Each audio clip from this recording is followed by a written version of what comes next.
welcome back to Laurence McKenna on LFC channel. We're building a little Liverpool community. If you want to join it, then you're more than welcome to. If you also want to hit the Patreon button just down there, then you can join that Patreon community. And also, if you want to join the Discord, there's also a Discord down there. I've been a little bit sick over the last week, so not been able to do a lot of the fallout from the Liverpool-Arsenal game. There is still a lot coming on this channel. There's a lot coming on the Patreon. And there is plenty to come for Liverpool this weekend. 3 p.m. against Burnley at home. It's going to be an interesting one for that very reason. Liverpool's first 60,000 capacity, or potential 60,000 capacity, is on its way. And I think it's been a long time coming. You wouldn't say it's damaged Liverpool's season particularly, but you would say that it is obviously... It's good to see a stadium full. It's good to see Anfield full. It's good to not have a section of seats which don't look like they aren't being filled. So it's going to be an amazing atmosphere today. I think You'll Never Walk Alone in particular is going to sound particularly good. But at the same time, every You'll Never Walk Alone between now and the end of the season has particular meaning. And a team like Burnley is... well, they're one of those Premier League teams that you just don't want to trip up against. They've had a really bad run of form recently since the game at Anfield where they lost 2-0 against Liverpool. The game at Turf Moor and they lost against Liverpool 2-0. It seems as if they've slightly changed their tactics, or at least tweaked them a little bit. They're actually quite front-footed against Liverpool. They're actually pretty much trying to get at us. And you know what? There were a couple of times where you thought they could have done something. But since then, they've kind of shifted things around a little bit. I feel like there's become a bit more emphasis on winning games, obviously, for Burnley more recently, because they need to actually put some points on the board. Recently lost against City, disappointing draws, and there were multiple times where you thought, you know what, actually, yeah, they play nice football, but are they going to stay in the league for that reason? For that very reason, it's one of those games where people are predicting 4-1, 5-1. I know Liverpool have got the ability to open up a team like Burnley, and off the back of the Arsenal result, they're going to be angry. They're going to want to get back on the wagon, if you like. They're going to want to be getting that momentum back. You get the feeling there's going to be, you know, a need for Liverpool to try to prove again that it's just a one-off, which you would hope it was. I'll talk about that more in a second. But Burnley, for that reason, I think are going to be looking to frustrate Anfield, break on the counter-attack, do exactly the same exploitation that other teams have been trying to get against Liverpool this season, the Fulhams, even the Chelseas, even the Arsenals, and try to make something against Liverpool. So don't expect them to just sit back and try and do nothing here. Burnley know they have to be on the front foot against a team like Liverpool. On the other side of that, I don't think they'll be on the front foot in the sense that they are going to come out and play, punch for punch with Liverpool. If they did, it might actually be their best chance of winning the game. And it probably was their best chance of winning the game earlier on in the season against Turf Moor. Liverpool have unlocked new abilities this season. I know we should talk a bit before we talk about those new abilities about that Arsenal game. The ability that Liverpool have to win a game has changed.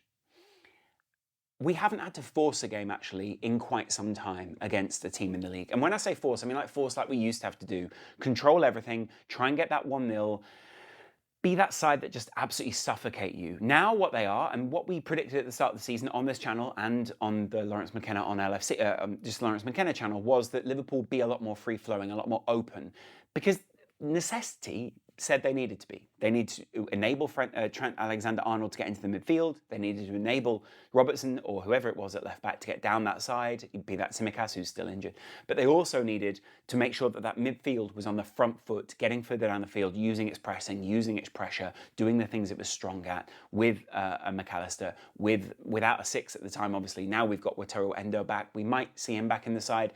I doubt it, but I don't see why you wouldn't put him back in there. And we might also see, possibly we might see like a bit of variation at right wing. We might even see Harvey Elliott at right wing today, especially against a team like Burnley, but we'll see. Anyway, point being, right, Liverpool don't win games in the same way anymore. They have an offensive system of movement now, which allows them to shift around, not just be the same players up against the same players when a team sits deep, and have different kinds of movement, able to get in behind those fullbacks even when teams are deep, able to get in between those, the half spaces in between the half space. They can nip in between those bits. Before, it was just the idea of let's get it to Thiago, let's get it to a creative player and see what we can unlock here. It's not really that anymore. It is now a much more movement-oriented side, shifting positions almost constantly, trying to confuse the opposition, trying to get a run out for Nunez on that side, trying to get Gakpo down the middle, trying to get whoever. It's a weird one to watch, but it works. It works a lot. On the Arsenal game, and I want to talk about this just a little bit, right? Arsenal obviously found ways to unlock Liverpool. They learned from the previous 2 games. They then went and controlled the game in the way that Liverpool wouldn't want them to, through that box midfield. Liverpool never quite got around that. They never quite got up from being, basically punched multiple times. That even when they got that goal, it still felt as if there was an inevitability around Arsenal. Even though we started the second half looking strong, that there's an inevitability that Arsenal are going to find structure again in the game, try and get at those weak points that they found for Liverpool or created themselves against Liverpool. They're not going to have that same level of creation from Burnley. Burnley know there are weak points to Liverpool, but creating them and finding them is harder than in that high pressure Arsenal game where you can create that atmosphere. There's a bit of pressure. It feels top of the league, all these kind of things. So it's going to be a very, very different pace of game, a very different structure of game. Liverpool are going to look to control it. They're going to look to pace themselves. You don't need to score early if you're Liverpool, though it is lovely, but they're not going to get out there and be like, right, we need to rush this like in previous seasons where there was just constant pressure, there was constant nervousness. This is a different team. Control in the previous season meant we're going to grind to that 1. Now control means we're going to try and get to a 3 or a 4, 1 or 0 or whatever. And that's very different, actually, because it means a different kind of control. It means that other teams are going to get sucked out. It means that other teams are going to basically get baited into playing Liverpool. And that's smart, right? But what that means is that you need to keep that control. Without someone like Konate in the game, it's going to mean a difference. Quansah, still a very good player. He's not Konate, right? But he's a very good player. He's very good at playing that Konate role, actually, or that role on that left side alongside Virgil van Dijk. Virgil will start. Alisson obviously will also start. I think Trent will start this one because I think we're going to want to get more people into the midfield. Earlier on in the season, they kind of tried to play a more expansive game. Now they've gone a little bit deeper and they're trying to plug certain areas. I wonder if we will see Trent change his role just a little bit. Inside, then outside. Inside, then outside. Connor Bradley was getting on down that wing and just overloading teams. Trent was almost trying to do a similar thing. He was the least engaged in the middle of the field against Arsenal. But again, taking a lead from the Arsenal game and what you're going to do against a Burnley side is probably not smart. So what I think we'll do is we'll see Trent a lot more on the inside. If Endo plays, we definitely will see Trent a lot more on the inside. If McAllister plays, I think we might see him a little bit wider, or we're going to see just those little combos and McAllister just give and go. Ahead of that, I still think we'll see Curtis Jones. Weirdly, when Curtis Jones is in the midfield and Trent is in the midfield or coming inside, Jones needs to push on a little bit more, needs to combine a little bit more down that side. And then I think we might see a Harvey Elliott. Szoboszlai is still injured in there. Gravenberch, it seems to have picked something up. I'm not sure we're going to see him. And I think we might still see a front line of, and I think we will change it from what Cody did in the previous game, Jota, possibly Nunez down the middle, and then a Diaz on the far side, when we will then bring on Cody Gakpo and see what he can do later in the game. See if we can bring in a front 4 or even 5 if you've got a Curtis or a Trent just spraying the ball around to people. And I think what we will see is Liverpool trying to control the game a lot more. They're going to look not they're not going to be uncomfortable. They're going to look more comfortable than they were against Arsenal. But I think Burnley are going to realise we can make Liverpool nervous earlier on if we get out there. But Liverpool need to get back on the road. They need to get back in winning ways. They need to impress themselves on Anfield. They need to prove to the Liverpool fans, hey, we actually still have something vested in this season. We still have something that we need to do here. We still have something we're looking to achieve. And you saw that with that interview with Trent earlier on in the week, where he was talking about, I want to win the quad, not the quad, but a quad. I want to win every trophy basically available to us. And I think between now and that Chelsea game, we're going to see Liverpool just trying to kick back into rhythm, trying to get themselves up for this game, G themselves up, work out what changes they can make. Because I think other managers are going to look at the blueprint that Arteta laid down. They're not going to be able to bait Virgil out in the same way as Arsenal did for those early goals. They're not going to get Liverpool to play in that nervous way that they did. They're not going to get Liverpool to look as uncomfortable as they did against Arsenal.